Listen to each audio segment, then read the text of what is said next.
Hello and welcome to the Live, Love, and Lash podcast. This is Catherine, your host. And today's episode, we are going to dive into a couple different topics.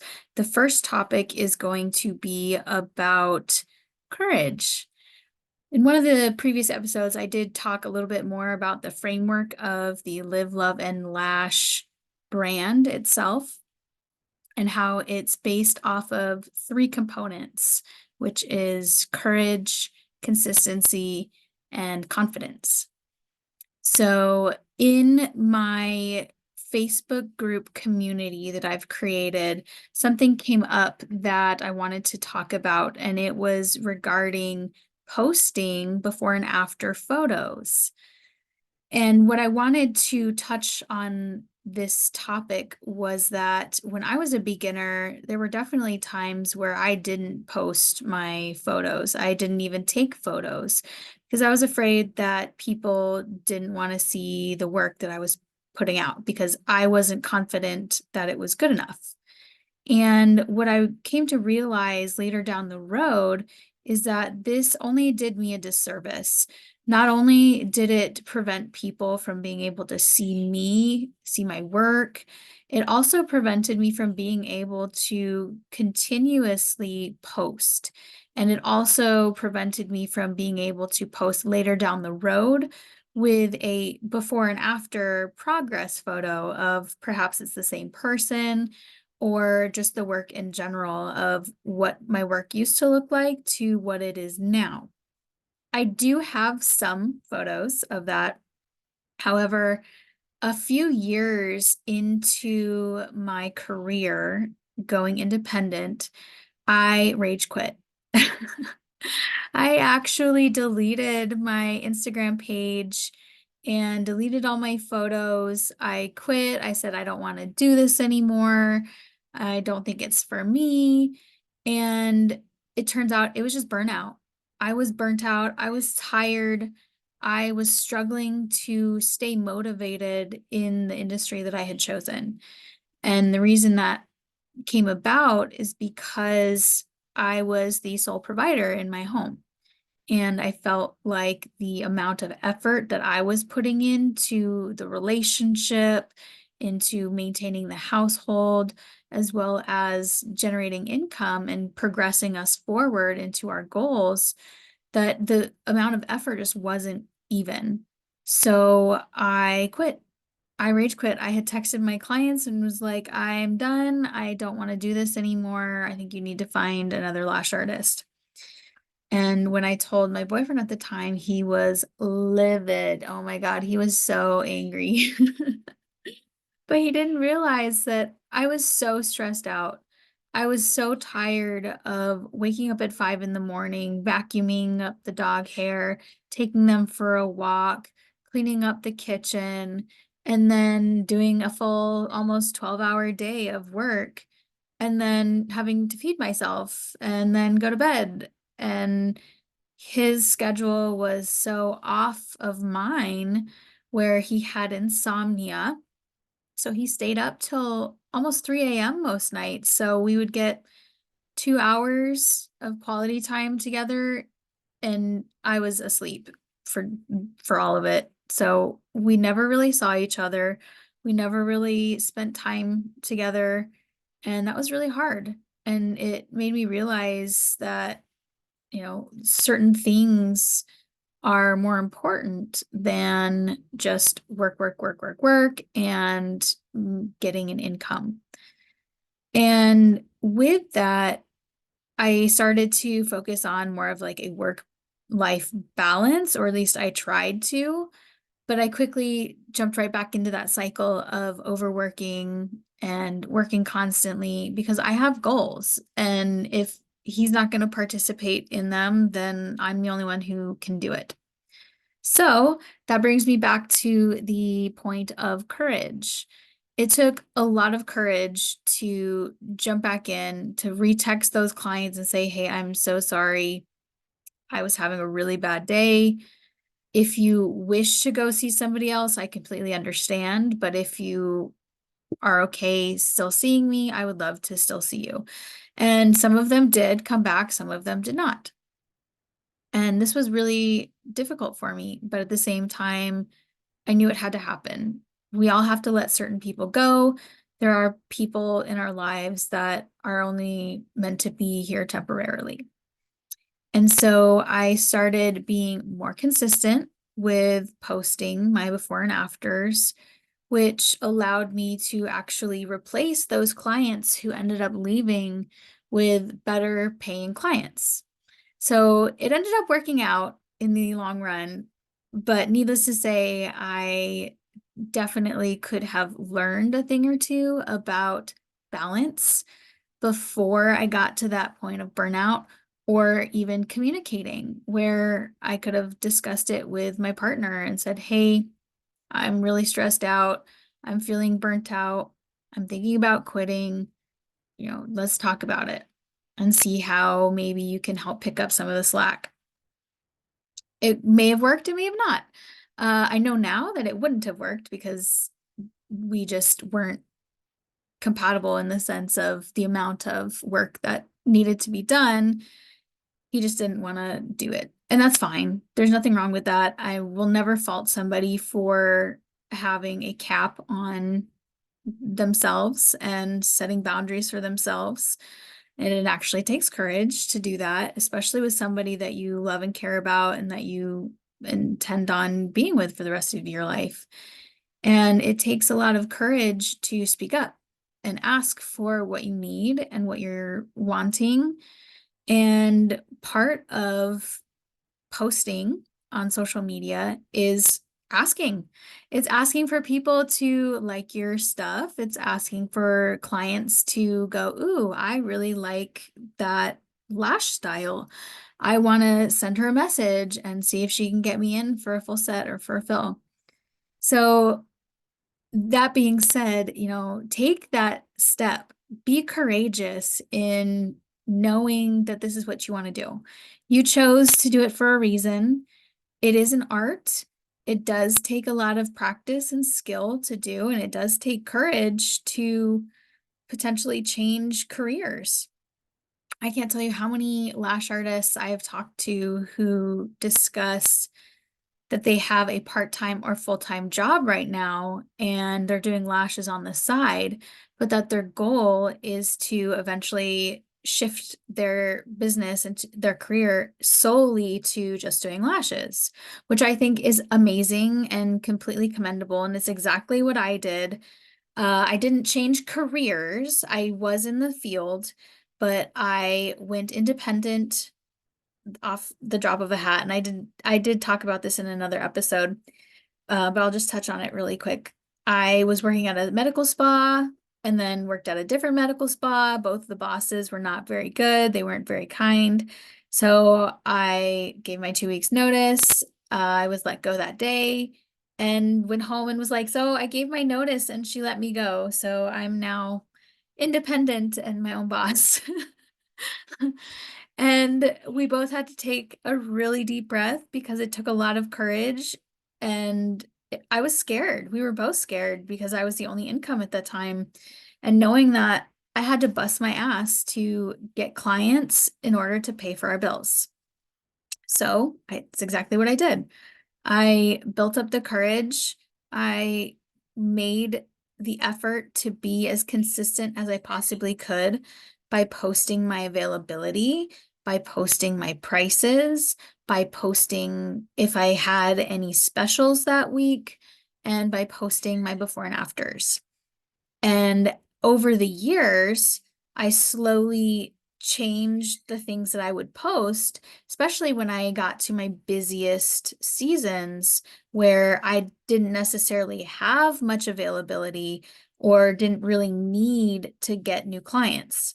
I still posted my before and afters, whether it be when they came in for a fill or for a brand new set. And it was a portfolio. My Instagram became my portfolio. And instead of it being more for marketing purposes to gain new clients, it was exclusively just to post my work.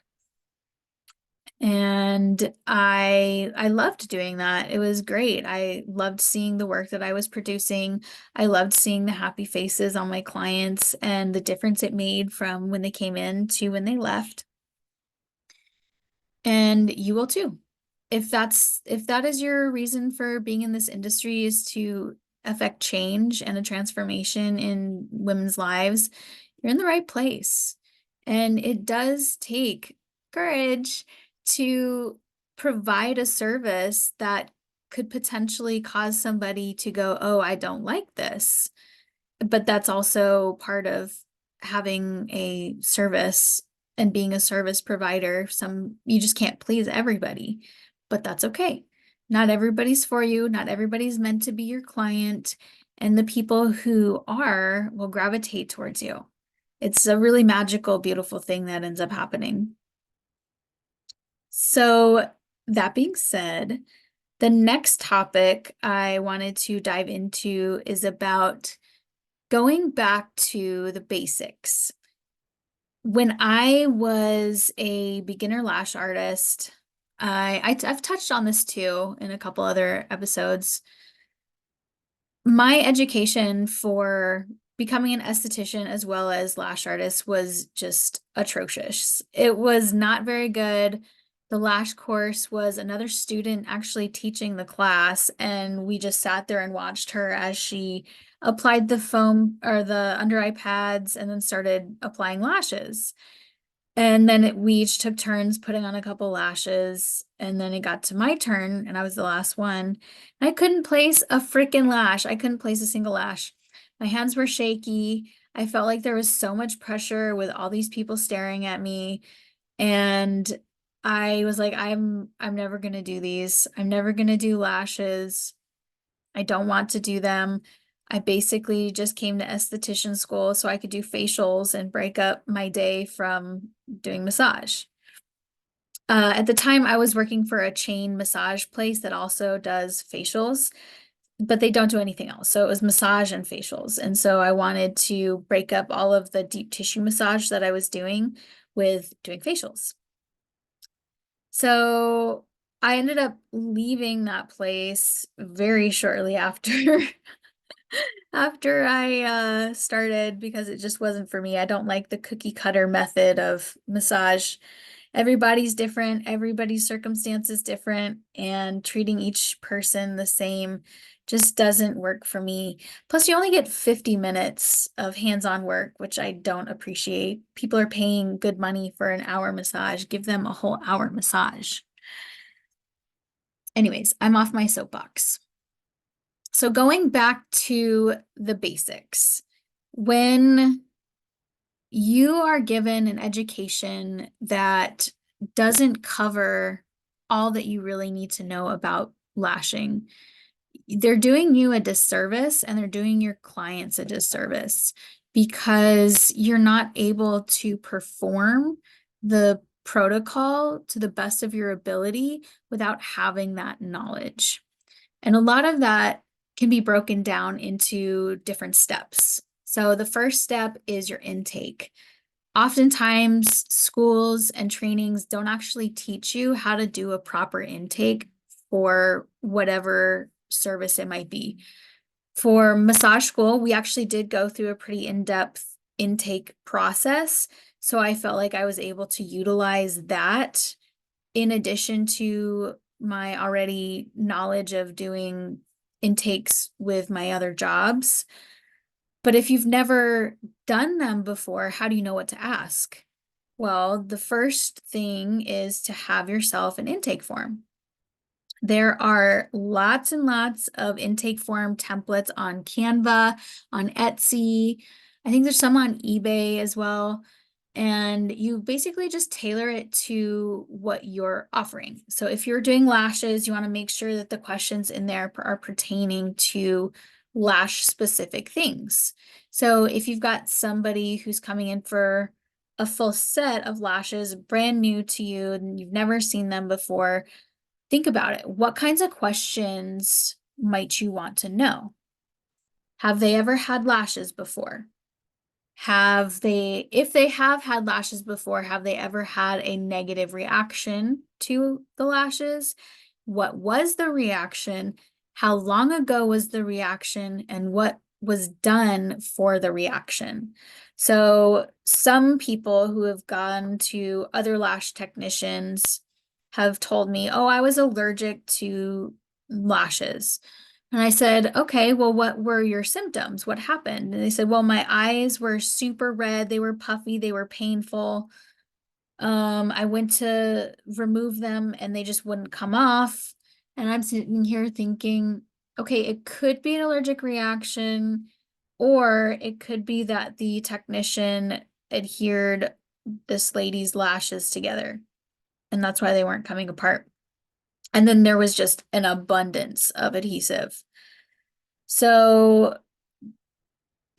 when she told me that it was an allergic reaction, we can't always assume that they're correct.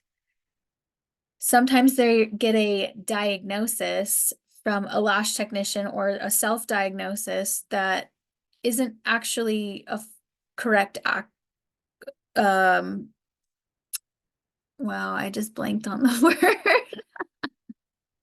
word. Not an actual diagnosis. It's not the correct diagnosis for what they were experiencing. So for somebody who says that they had an allergic reaction, there are certain things that you can look for of it being an allergic reaction, but ultimately we are not doctors. We are not nurses. We are not allowed, it is not in our scope of practice to diagnose somebody.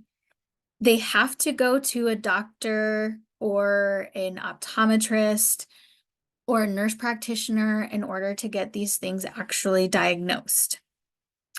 Granted, we do educate on different diseases of the eye and conditions of the eye that you can be aware of so that you can inform your client, hey, you have similar symptoms to XYZ condition. I think it would be in your best interest to schedule an appointment with your optometrist or PCP or whomever and just get a diagnosis. Just make sure everything's okay. And if there's anything wrong that maybe we should take a break from lash extensions, that would be the best option. But by asking these questions either on an intake form or verbally or both, it allows you the opportunity to find out more about the client, to find out what their experience with lashes is, and whether or not the lash extensions would be a suitable service for them. Okay, so what else? What other questions should we ask this brand new client? Do they have any known allergies, specifically to adhesives or fragrances? Because they could be allergic to tape. I've had a few people who have been allergic to the paper tape or the silicone tape, but they've been fine with alternatives like an under eye pad. So keep that in mind. Other questions would be, have you had recent eye surgery? Do you wear contacts or glasses? Now that question is actually pretty important when it comes to styling the lashes themselves and how long their lashes are and where their glasses actually sit on their eyes or like on their nose. If they put their glasses way up here, for those of you listening on the podcast and not watching on YouTube, I pushed my glasses way up to the bridge of my nose and I can actually feel my lashes touching touching the inside of my glasses. And I do actually have lash extensions on, but I'm in need of a fill, so don't judge me. And if you have lashes, if you get extensions on with somebody who's got glasses, you may want to consider using a tighter curl or a curlier curl. So that way they don't touch the glasses. Or if they have super long lashes, you'll more than likely want to use like a CC D, maybe even an L curl for their lashes so that they don't actually end up catching on the inside top edge of the frame of the glasses. I've had that happen. I've had a few clients have had that happen. And part of that has to do with the direction and angle that their natural lashes sit, as well as how far away from the bridge of their nose that their glasses actually sit. So I've had some people, myself included, who just has C curl lashes and they don't touch normally. I don't feel them. I don't feel them touch the glasses. It just depends on the client's preference too. So what other questions might we ask somebody if they're getting lashes? Are they getting lashes for an event? And this is something that you could actually ask in a pre-intake interview. You could do it over the phone, you could do it through texting, through DMs. And it would be, are you going to an event? Are you going on vacation? Are you going on a cruise? Is this for everyday wear? Etc. And the reason that I actually ask this question specifically now is because I have had one client in particular in my 9 years of lashing. She will stick out to me forever. She had texted me and wanted a full set of lashes, and she just wanted, I'm pretty sure it was just a classic set. She came in, she had waterproof makeup all over her face. She had waterproof mascara on, and I did a makeup removal cleanse, and then I tried to do my best to remove the rest of the residue. I must not have gotten it all off, or she was sleeping on her face, to be determined. Probably will never be determined, to be honest. But that's okay. But she texted me a couple days later and said, hey, all my lashes are falling out. So I was like, okay, let's get you in for a free fix. So I do offer people within the 72 hours after an appointment, I will fix their lashes for free. So we scheduled her appointment. And then the day before, she texts me and says, hey, my eyes are starting to have a reaction. I would rather just get a refund and not come back. And so I told her my policy, which was I don't issue refunds for services that have already been provided. I do offer a free fix, and I did offer that to you. I would love to see what's going on with your eyes if you don't mind coming in just so I can take a look at what's happening. And if nothing else, I'll do a nice good thorough lash bath to help get any potential residue off. If we need to do a removal of what's on there because maybe it's causing an allergic reaction, let's do it. And she denied it. And then she said, well, I'm sorry that I have to write this bad review. So she actually wrote me 3 bad reviews. The first one was on a site where brides and brides' families and guests and stuff can find service providers who offer services specifically for weddings. And I had literally just opened this account. It was a free account. I didn't have any pictures on there. I didn't have even a bio on there. So I don't even know how she found it in the first place. But she wrote this bad review, and it said something along the lines of she caused an infection, and I am going to I'm in my wedding is in like 4 or 5 days, and I'm sitting here thinking, well, she didn't disclose it was for a wedding.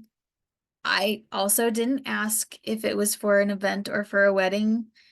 And I have a different protocol when it comes to events, vacations, cruises, stuff like that, where you want to make sure that your photos are on point because that's stuff that you really, really want to remember for the rest of your life. So I wrote back very professionally and said, I'm very sorry that you didn't like the service that your lashes fell off in X amount of days. I did offer you a free fix to have you come in and fix them, and you denied it.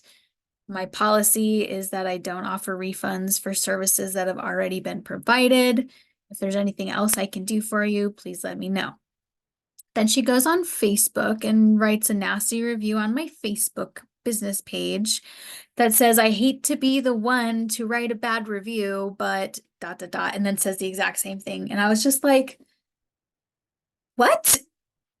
Am I in a multi-dimensional moment here where this person is saying the complete opposite of what she's doing? Yes. Yes, it is.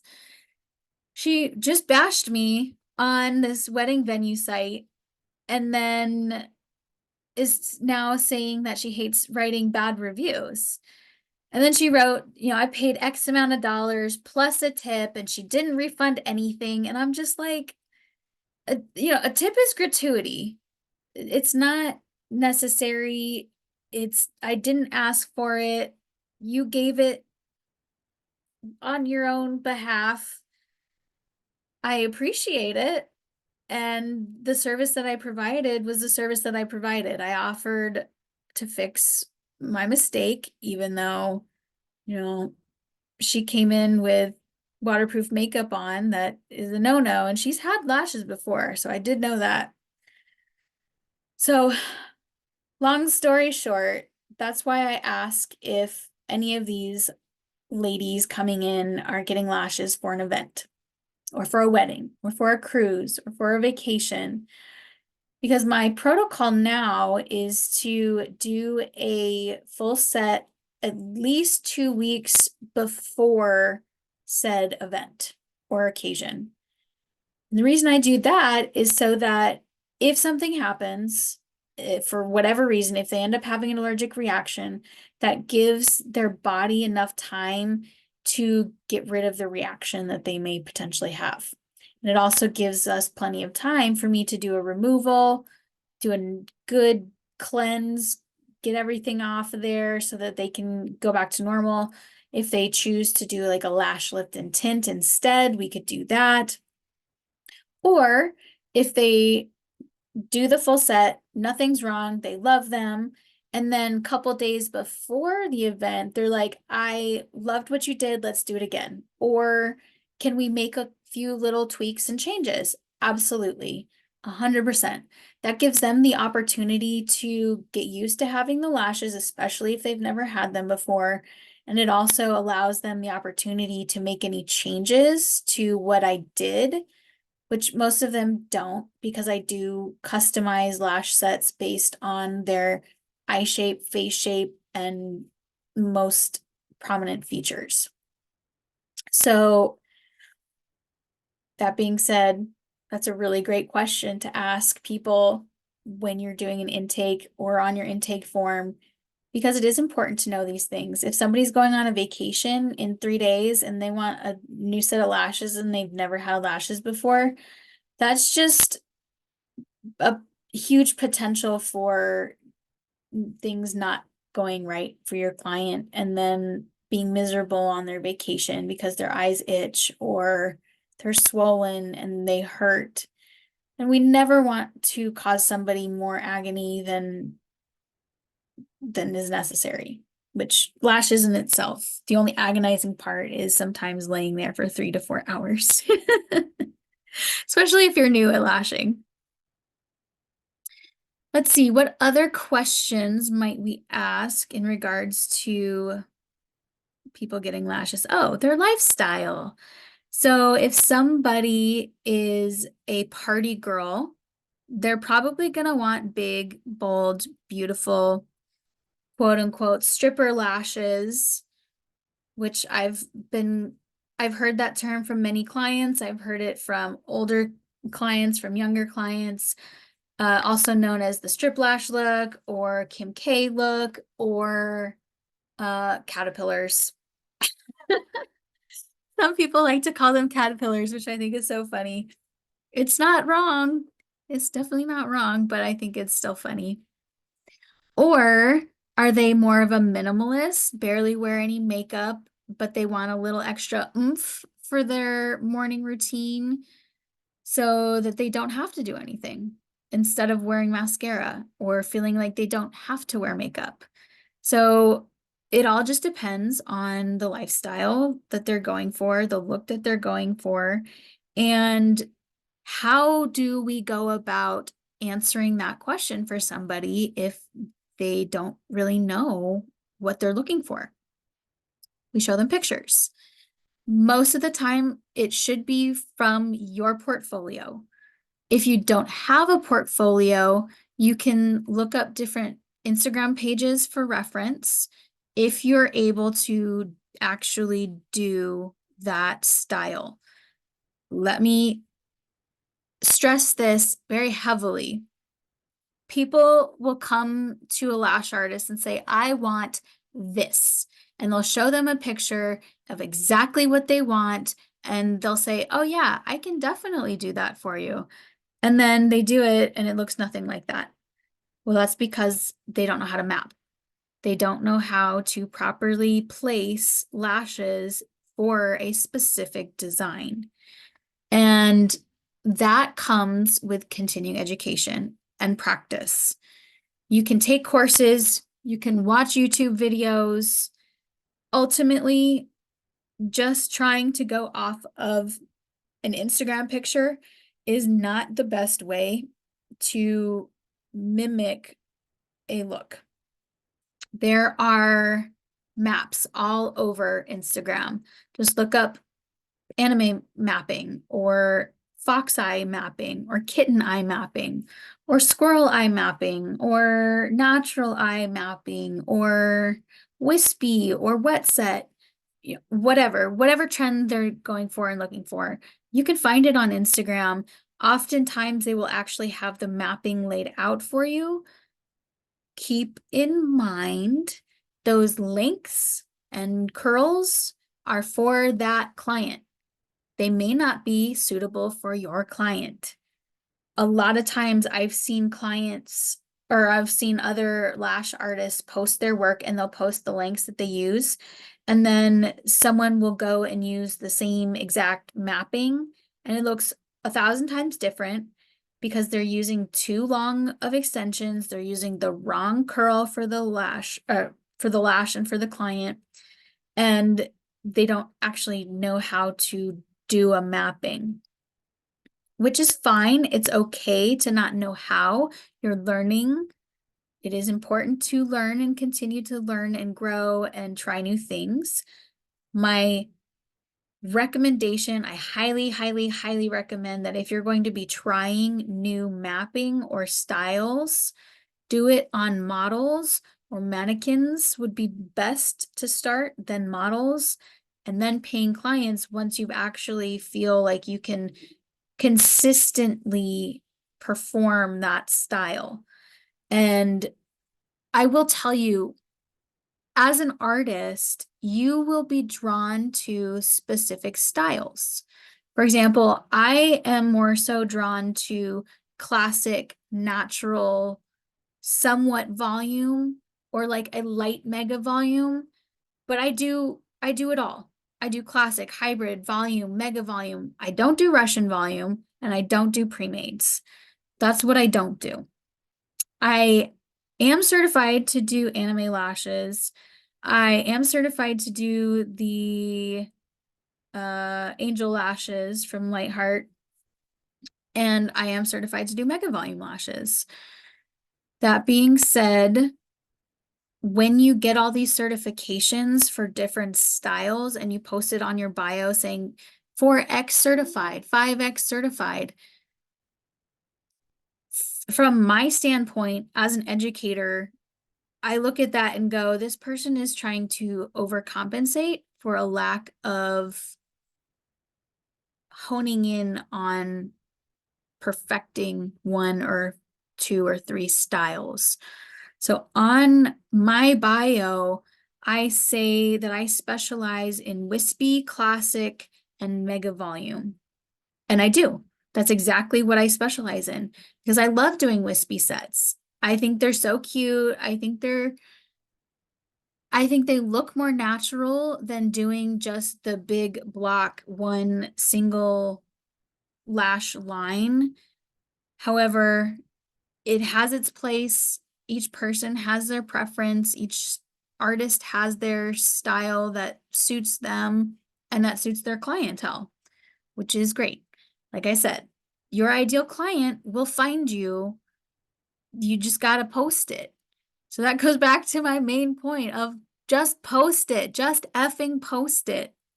If you're not posting it, they can't find you. Plain and simple. It's the very basics of marketing. You don't have to be a marketing genius. You don't have to have gone to college or gotten a master's degree in marketing to market yourself. I didn't finish college. My degree was in, well, it was in a few different things. When I started, it was in math, and then it was secondary education and double major with Spanish. Then it was international business and Spanish. Then it went back to math. Then it went to athletic training, or no, exercise science. I went to exercise science. And then I dropped out. I couldn't make up my mind. I didn't know what I wanted to do. I love learning, and there's nothing wrong with that. There's nothing wrong with getting 5, 6, 7, 8X certified if you have perfected the one you've gotten before it. So being a serial lash course connoisseur isn't necessarily going to get you better, higher paying clients. It's going to get you a versatile clientele. So you might do like a classic set, a wet set, a mega volume set, an anime set, all in one day, which is awesome because it allows you to have a diverse day, it allows you to do different things. However, are you really perfecting those? Are you really giving the clients the most customized, beautiful, perfect set that you possibly can? If you're just one class after another, after another, after another, just so you can have all of these certifications. Chances are the answer is no. And I don't mean this to be mean. I don't mean this to be critical or hypercritical or chastise anybody. It's simply an observation, and it's simply human behavior. When we don't perfect something and move on to the next thing, we can't perfect everything all at once. It takes time, it takes practice. And once you get into the habit, once you have set up a system for doing that and you've perfected it, then move on to the next class. Then you can move on to the next style. Because with how often trends are changing and styles are coming about, it can be really hard to keep up with all the styles that people are looking for. But I see all the time people will post, I want this exact style, who can do it? And I see 50 other lash artists posting there, I can do it, I can do it. And then I look at their snapshot of their Instagram page, and then I'll go to their Instagram page and I scroll through and I'm like, they don't have that picture at all in any regards on their portfolio or on their profile. So they're just wanting new clients. And let me tell you, this is a fast way to lose clients, to lose reputation in the lash industry, because you'll get these new clients and then you'll try to give them what they're asking for. And if you can't give them what they're asking for, they're going to go and tell their friends. They're going to go and tell their next lash artist, so and so did my lashes. They were supposed to have done this. This is the exact picture I showed them. And then this is what they gave me. And we never want to be in that situation where you're getting somebody else's work that they're like, ooh, girl, this was what you were supposed to do and this is what you did. Being on the receiving end of that, where you're receiving that client, it sucks. because you're stuck between agreeing with them and saying, oh yeah, wow, how awful. I'm so sorry that they did that and this was what it was supposed to be. That's not even close. Because now you're bad mouthing another lash artist and it makes you look bad. Or you go the other route and say, and try to keep the other artist out of the conversation and just say, well, some lash artists will do X, Y, and Z, or some lash artists are just looking for new clients because they're desperate for new income. Again, you're making assumptions. You don't know specifically their reasoning behind saying that they can do that, and just don't put yourself in that situation. Try your best to take clients that are looking for the service that you want to offer. If you get clients who are like, I want a lash lift and tint, but you don't do lash lifts and tints and you just do a classic set, they're probably going to be happier with the classic lashes anyways, but it's not the service that they were looking for. If you get somebody who's looking for a mega volume lash set and you give them a wispy hybrid set, they're not going to be happy. They're not getting what they're asking for. And it just creates more stress for the client and a potential for backlash on you, either in the lash community or on Facebook groups or whatever, wherever they may be hiding. So for the intake, this is where you do a detailed questionnaire. You do question whether they've had lashes, if they haven't, what they're looking for, to be able to provide them the best service. All right, that's enough for intakes. The next step is how you prep your client. Are you taking photos? You should be. You should be taking before photos. If you're not taking them standing up, that's okay. You don't have to. However, it is important to recognize that when a client is sitting upright versus when they're laying down, where and how the eyes sit are going to be different. Where the eyelashes sit and the lash line sits is going to be different. And if you have them closed, obviously they look different. You just see a bunch of lashes, just like this, just pointing down. And that's, you can't really get a good sense of what the lash line is going to look like with the extensions. You can use apps if you take a picture of them standing up, and then there are tools that you can use where you can put like stickers on, which will show different lash styles that are a possibility for their eye that would either be suitable or not suitable, so that they can make the choice for themselves. And then you prep them. You do a cleanse. This is something that I used to do with every single client that came in. I'd do a lash bath. I stopped doing them for quite a while. And I'll be honest, it's because I got lazy. I didn't want to do it. It was taking too long. I wanted to cut the time in my services down. And again, I'm just doing my client and myself a disservice by not offering that literally couple minutes worth of a lash bath and pennies to you.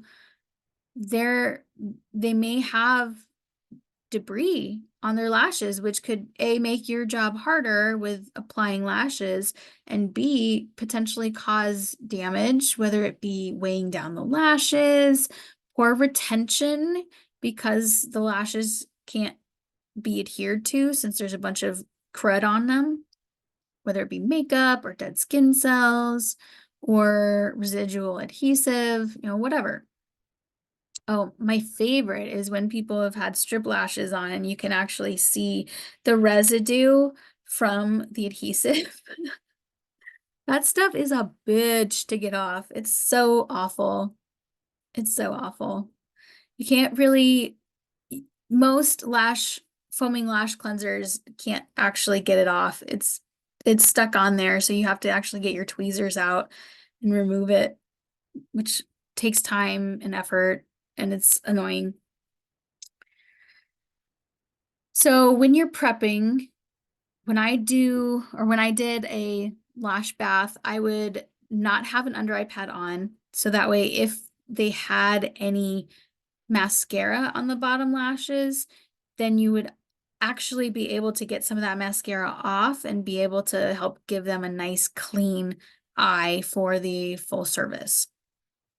So you pump out your foaming lash cleanser onto your lash cleansing brush or spoolie, whatever you choose, though I recommend using the lash cleansing brushes.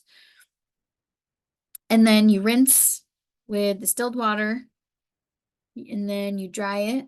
You can dry it with a fan, with a hand fan, or the electronic fans, or those little puffers, air puffers.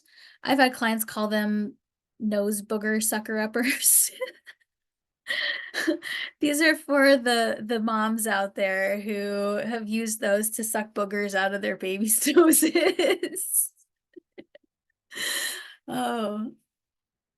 So once the lashes are pretty much dry, then you can brush through them with a lash spoolie, and then you apply your under eye coverage. Always, always, always make sure you get all those baby bottom lashes, because if they get stuck up, you're gonna have a not so fun time trying to unstick those. And in the beginning, I had some of those experiences, and even when I was working at a chain lash place, I was called into quite a few newbie lash tech rooms to unstick their eyes. And that wasn't fun for the client, it wasn't fun for me, and it wasn't fun for them, because I made them stand there and watch what I did so that they could learn. And it wasn't to be mean, it wasn't to degrade or criticize. It was so, again, so that they could learn what to do, because it happens. It happens to the best of us. You might get one or two, hopefully none, and usually none, the more advanced you get and the more experience you get. But as a beginner, it's bound to happen. It's putting the under eye coverage on is an art. Every eye is different. Protruding eyes, ugh, good luck. So with protruding eyes, basically the bottom lid and the top lid, there's more space in between the eye. For those of you on Spotify and you can't see me, I'm actually opening my eye so that you can see. But so the actual iris of the eye, it doesn't touch both the bottom lid and the upper lid when the eye is open. And what happens is when they lay down, sometimes those two lids don't actually close all the way. So you got to be super careful with these clients when you're doing your under eye taping, because if you use too thick of like if you're using foam tape, if you're not actually applying it properly and it's too far up, the eye won't shut, the lid won't shut, or it could potentially cause rubbing on the eye itself. If they have a lot of mobility in their cheeks might move a bunch, and the eyelid or the iPad might shift up to where it could scratch the sclera or the white part of the eye, and we don't want that. So to remedy that, you can use tape and gel pads. You can also use foam tape, just make sure you're cutting it appropriately so that it actually fits their eye. I can't tell you how many times I've seen people cut their foam tape and it's like a V, and then the whole center section of the bottom lashes is just sticking up. And I'm thinking, that's gonna get stuck to the top lashes, and then you're gonna have a hell of a time trying to get those unstuck. So my recommendation is if you're a newbie lash artist and you're not using foam tape and you're using gel pads and tape, you're going to want to use 3 different pieces of tape and an under eye pad. First, use the under eye pad. Make sure that it's shaped appropriately. So you might have to cut it. Then you put 1 piece of tape going from the inner corner towards the bottom jaw. So inner corner towards the jaw, like the cheek jaw area. Second piece is from the outer corner towards the nose. And then the third piece is going to be like horizontally across. And that should get all those bottom lashes and secure them nice and safe. If you want more tips, feel free to take a look at my Isolation Mastery for Lash Artists ebook on my website. I'm also creating an online course for that ebook. So it'll actually walk you through more in depth, and it'll actually be a certification course. So you'll actually get a certification for online isolation mastery. That should be dropping shortly. So be on the lookout. And so moving on from like prepping the client, if you use primer for the client, that's up to you. Personally, I don't use it. I will use it for certain clients, especially if they have more oily skin. It helps to remove some of the excess oils from the lashes to allow the adhesive to adhere to the lashes. For clients in Arizona, a lot of them are, or at least a lot of my clients have more dry lashes or like normal lashes. So there's not really a need to use primer, in my opinion. Controversial topic. However, if you choose to, go ahead. Just make sure that you're balancing the person's pH with the proper products. Now we're going to get into application and mapping. And when you're doing all of this, just make sure you're following the same steps that you do for any client. Do your best not to change it from client to client, so that way you can remain consistent. And the more consistent you are, the faster you're actually going to be, especially if you're having multiple clients per day. The more you practice, the better you will be, the easier it will be. So just keep going. Be consistent and post those pictures. And make sure when you're done, you take after photos. Even if you have to put up a sign in your workspace that says, don't forget your after photo. Or I have also made business cards that have $10 off if you send me a selfie. So people can scan the QR code, take a selfie, and it'll send it right to my Instagram. And that way they'll actually get $10 off their next service.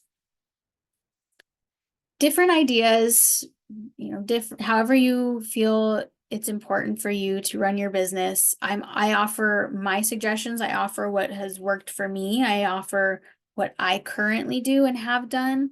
So you can either bridge the gap from where you are to where you want to be, or change directions depending on how your results are going. All that being said, remain consistent in whatever it is you do, and you will end up having a lot more courage in doing and just doing, which will give you more confidence in how you're doing, in what you're doing, in what you're providing, and how clients will see you, because you have more of a confident aura around you that I know what the fuck I'm doing. And you should know what you're doing. They come to you because you're supposed to be an expert in this, whether you've been doing lashes for a week or 10 years. You're an expert in lashes. It's just like somebody going to a doctor. They could be going to somebody who's fresh out of medical school. They could be going to somebody who's been a doctor for 40 years. Some people will do the research on that. Some people won't. It's up to you to be courageous in how you run your business and how you grow and how you educate yourself and how you talk to your clients. And it's also up to you how you run your business. So just keep going. Have the courage to be consistent so you can be confident and live the live, love, lash way. All right. That's all I have for you today. If you have any questions, feel free to leave a comment or send me a DM on my Instagram. It's live.loveandlash or Live, Love, and Lash podcast. If you are interested in the e-learning that I have available, you can visit my website at liveloveandlash.info. I have an isolation mastery online course that's coming soon, and I will also soon have available the in-person class if you're more of a hands-on person. That's all I have for you today, beautiful lashies. Please like, subscribe, and share this with your friends, with your lash friends, your besties. If you want to listen to it while you're lashing, I would love that. Until next time, beautiful. Bye.